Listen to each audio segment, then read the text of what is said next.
Donc on peut commencer directement à... Putain, moi ça va être chaud. Ça va être chaud. Il a une ceinture de chez Gucci. Parce qu'avec les ceintures de chez Gucci, ça supporte mieux sushi. Si nous sommes... Oh, c'est chaud. Eh bien bonjour, petit plan serré de ma tête. Je m'éloigne. Ceci est un t-shirt Santa Cruz. Ce n'est pas un placement de produit. Pourquoi? Attention, c'est fort. Là, c'est fort. Nous allons parler des motos électriques, mais aussi de Zero Motorcycle qui vient de... J'ai plus de micro. Santa Cruz. Je vous vois derrière, il y en a qui grincent des dents. Ça va faire bientôt maintenant 2 ans que j'ai été, j'allais dire dépucelé, non ça se fait. 2 ans que j'ai essayé ma première moto électrique avec Lara. Si j'ai décidé de vous parler de la marque Zero Motorcycle, c'est que tout simplement, c'est la marque de moto électrique qui propose la plus grande gamme. Pour faire un raccourci, c'est un peu le Tesla de la moto. Mais bon, qui de mieux que François pour en parler? Zero Motorcycles vient de Santa Cruz, Californie. Eh oui, il est tout fier. Existe depuis 2006, ne fait et uniquement fait des motos électriques depuis 14 ans. A été créé par un ingénieur de la NASA. Ça pèse quand même la NASA, c'est pas rien. On a le même ADN que la marque que tu as citée en voiture. On a la même volonté, c'est d'être persuadé qu'il y a un réel intérêt d'avoir une moto électrique pour se mouvoir d'une manière plutôt fun, n'est-ce pas? Il faut aller être vraiment passionné il y a 14 ans pour avoir la folle idée de faire ça. Aujourd'hui, on a gagné une certaine reconnaissance dans le monde de la moto parce qu'on est vraiment ceux qui avons la gamme la plus étendue. Normalement, chaque année, nous allons sortir un nouveau modèle que ce cher Sushi a eu. Non, je vais pas t'appeler Sushi. Et oui, mon cher Christian. Pour vraiment vulgariser tout ça et que vous compreniez bien à quel point l'électrique c'est une technologie puissante, cette moto ici présente est une 125. Elle a le couple d'un R1. Voilà, je pense qu'il n'y a pas plus parlant. Concrètement, Pour 130 kg. ça burn, ça lève, c'est super fun. Ensuite, on passe sur la gamme permis A2. Ça a le couple d'un Super Duke, un 1290 Super Duke. Et on a cette moto aussi qui est disponible pour le permis A, 190 Nm. Franchement, je l'ai essayé.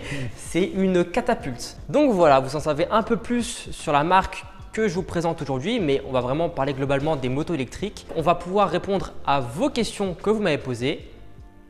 C'est parti. The first one.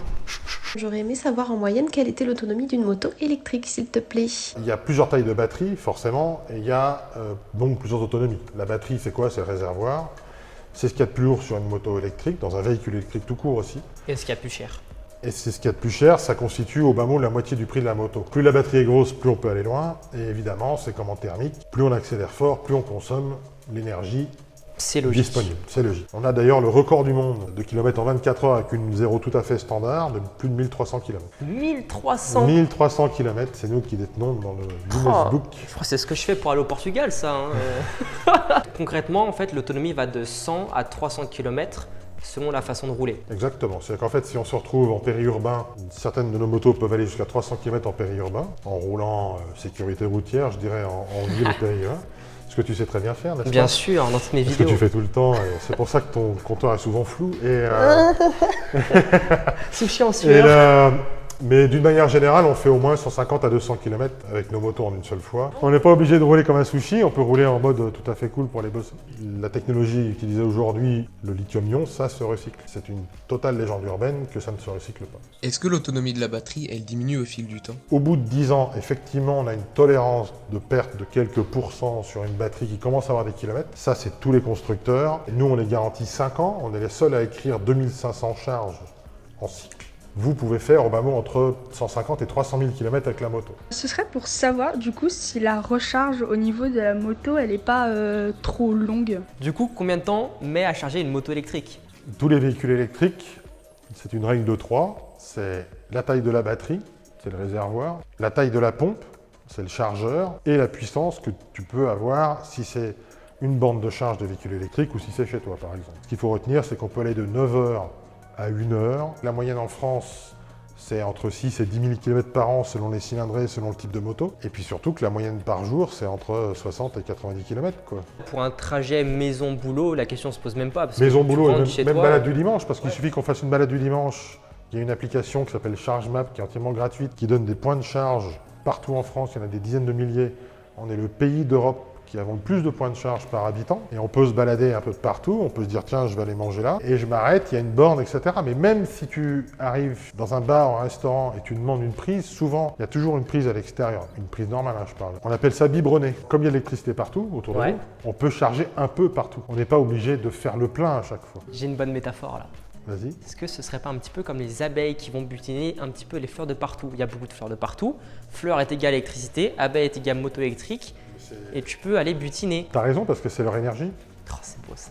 Ah, Ah, je suis c'est pas quel d'accord. écolo ce souci.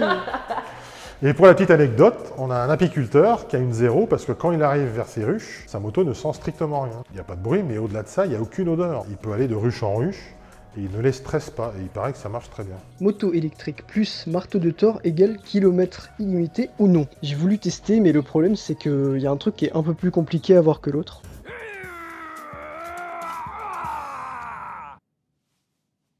Pour la recharge, c'est des prises qui sont données ou alors c'est comme sur les voitures électriques des chargeurs publics. Je vais faire très simple, on peut charger nos motos sur une prise domestique. Mais il faut faire attention qu'elles ne soient pas prises. Salut, bonne journée. La plupart de nos motos ont des options ou par défaut, comme celle-ci, on peut les charger sur des bornes de véhicules électriques, comme les voitures actuelles. Et là, on charge beaucoup plus rapidement. Il y a des bornes gratuites dans les supermarchés, on peut faire ses courses, on charge gratuitement, etc. Donc il y a un réel intérêt pour ça. Je me remets pas de ma blague. Celle-là, on la gardera pas. Hein. 0 à 100 en combien avec cette moto?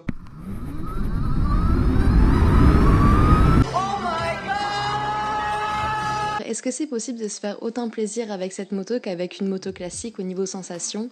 Et continue ce que tu fais, t'es vraiment au top. Est-ce que le fait de ne pas avoir de bruit, c'est déjà d'une part, ça enlève un plaisir de conduite? Les gens qui disent ça fait pas de bruit, c'est pas une moto, c'est pas drôle, On a tous d'une culture de faire du bruit. full barouf. Il ne faut pas oublier que l'État commence de plus en plus à réfléchir. Il y a 2 radars qui existent en France de bruit qui sont à l'essai. Comme tu m'as dit tout à l'heure, c'est assez sympathique d'entendre le bruit des pneus sur le bitume et surtout en virage. En fait une toute autre sensation. Si on a passé, en fait, je pense que c'est difficile de se rendre compte. On voit la moto un peu différemment. L'exemple où j'allais au travail avec cette moto électrique, j'arrivais, les gars, j'étais serein.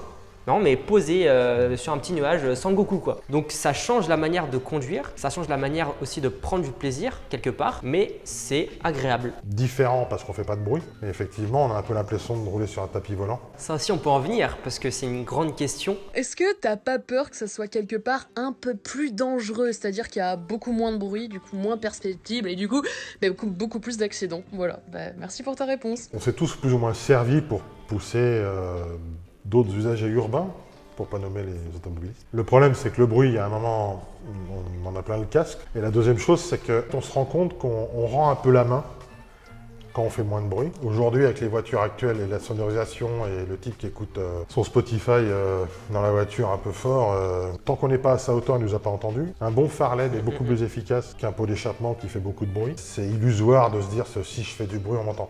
Ça peut arriver dans certains cas, ça peut flatter l'ego dans un tunnel. Oh oui. Mais Je pense que c'est une idée reçue que faire du bruit participe à la sécurité. La moto, le pot, il est derrière, le bruit il va derrière, il va pas devant. Globalement, c'est à vous d'être prudent à moto. Comptez pas sur le fait que les gens vous voient. Partez du fait que vous êtes un fantôme. Le fait de ne pas faire de bruit, ça rend la conduite beaucoup plus sécuritaire. Moi, je conduis beaucoup plus safe et du coup, c'est vraiment pas plus dangereux que de faire du bruit. Même en interfile, les gens se poussent, les gens me voient. Donc de ce côté-là, il n'y a vraiment pas de problème. Je voulais savoir, c'est pas dangereux autant de couples instantanément sur une moto? c'est pas dangereux parce qu'il y a surtout sur les dernières embarquées, on a l'antipatinage embarqué, à l'accélération, l'antipatinage à la décélération. Mais surtout, toutes nos motos ont des modes différents. Mode pluie, un mode street, un mode éco pour faire de la route, un mode sport que tu apprécies. Et surtout, toutes nos motos ont un des modes qui est entièrement Perso. paramétrable. Depuis 2013, nos motos sont connectées en Bluetooth. Je mets le couple que je veux, la puissance que je veux, le frein moteur que je veux. Moi, j'ai mis Amax parce que je kiffe ça. Tu peux même mettre un nom à ton mode. Donc moi, quand je suis sur la moto, c'est marqué mode sushi. C'est la classe, hein. Pas se cacher, c'est la classe. Est-ce qu'elle est lourde par rapport à une moto thermique? Prends l'exemple de cette petite supermote. Elle fait 132 kg avec 11 de couple, c'est pas mal. en termes de réactivité. Carrément. Sur des motos qui font 185, 190 kg, on est à 11 ou 15 de couple pour les permis A2. Et sur les SRF, SRS, on est entre 220 et 230 kg selon les versions, etc.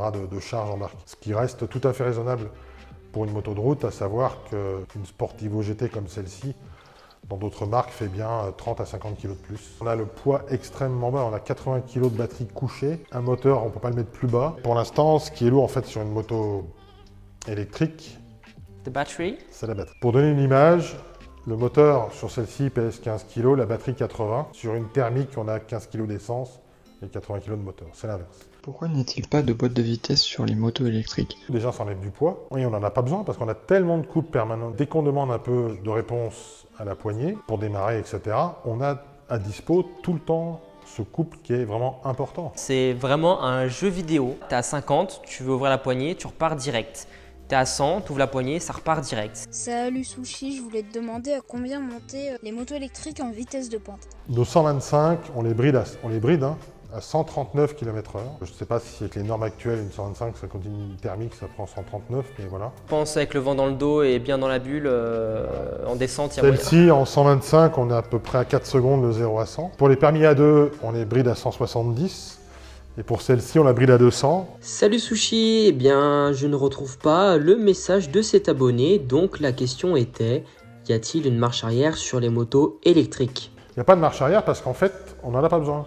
130 kg, 180, celle-là 220, mais le poids est très très bas. Et même moi qui fais 1m70, je trouve la hauteur de selle assez C'est bon, le Mitsushi est cassé. Ouais, j'ai fait 1m70, ouais. Il fait 2 mètres. Donc ouais, la selle est super basse. Et encore, on a une selle plus basse. Il l'avait ramené quand il m'a livré la moto, il s'est dit, voilà. Mais la selle normale suffisait. Et pour la mouvoir vers l'arrière, la déplacer, etc., en fait, il n'y a concrètement pas du tout besoin de marche arrière. J'ai prêté ma SRS à Sébastien Bouillet. Il fait de la bouffe, de la pâtisserie. Lyonnais, pâtissier, Croix-Rousse. Tu connais pas le pâtissier lyonnais? Tu pourrais aller en acheter pour là. Tu mets ça dans la SRF, ça vibre pas.